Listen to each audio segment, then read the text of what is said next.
Hello, and thank you for joining me on this journey through the book of Proverbs.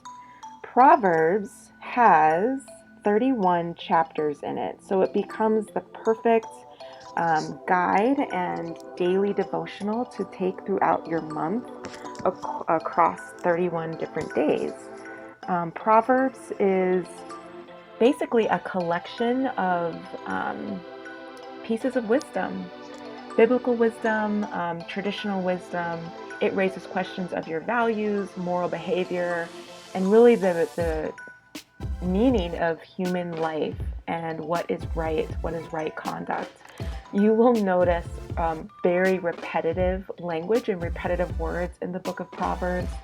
And in the Bible, when you hear something repeated multiple times, you know that it's important. You also know that when it's repeated multiple times, it's because it's probably something that is really hard for us to do. So you'll hear over and over again in the Proverbs, listen to my words, keep my commands, over and over again, knowing it's hard to keep the commands of the Lord. You'll hear stray from evil ways, don't walk down evil paths. We hear that over and over again because we often find ourselves getting caught up in things that we know we shouldn't be caught up in, whether that's evil thinking or actions or even just laziness. Proverbs, I think it's, I want to say chapter 4 that attacks this notion of being lazy and says, you lazy bones, get up and do the work that I've called you to do. So we'll hear that throughout this month. Thank you again for joining me, and we'll get started. Hello, and welcome to the first of the month. We are reading Proverbs chapter 1 in the New Living Translation. These are the Proverbs of Solomon, David's son, king of Israel.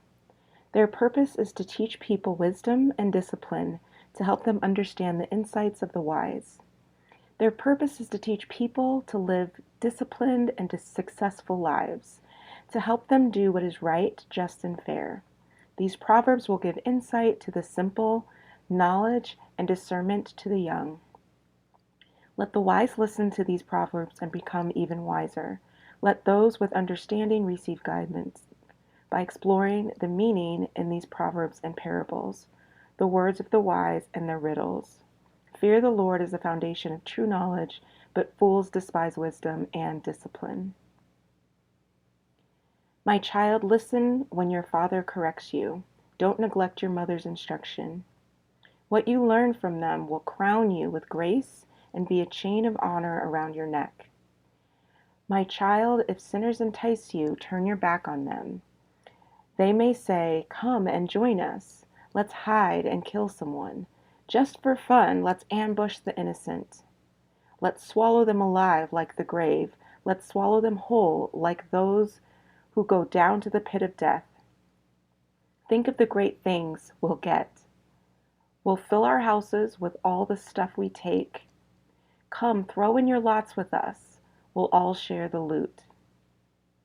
My child, don't go along with them. Stay far away from their plans. They rush to commit evil deeds. They hurry to commit murder. If a bird sees a trap being set, it knows to stay away. But these people set an ambush for themselves. They are trying to get themselves killed. Such is the fate of all those who are greedy for money. It robs them of life. Wisdom shouts in the streets. She cries out in the public square. She calls to the crowds along the main street, to those gathered in front of the city gates. How long, you simpletons, will you insist on being simple-minded? How long will you mockers relish your mocking? How long will you fools hate knowledge? Come and listen to my counsel. I'll share my heart with you and make you wise. I called you so often, but you wouldn't come. I reached out to you, but you paid no attention. You ignored my advice and rejected the correction I offered. So I will laugh when you are in trouble. I will mock you when disaster overtakes you, when calamity overtakes you like a storm, when disaster engulfs you like a cyclone, and when anguish and distress overwhelm you. When they cry for help, I will not answer. Though they anxiously search for me, they will not find me, for they hated knowledge and chose not to fear the Lord. They rejected my advice and paid no attention when I corrected them. Therefore, they must eat the bitter fruit of living their own way, choking on their own schemes. For the simpletons turn away from me to death. Fools are destroyed by their own complacency. But all who listen to me will live in peace, untroubled by fear of harm.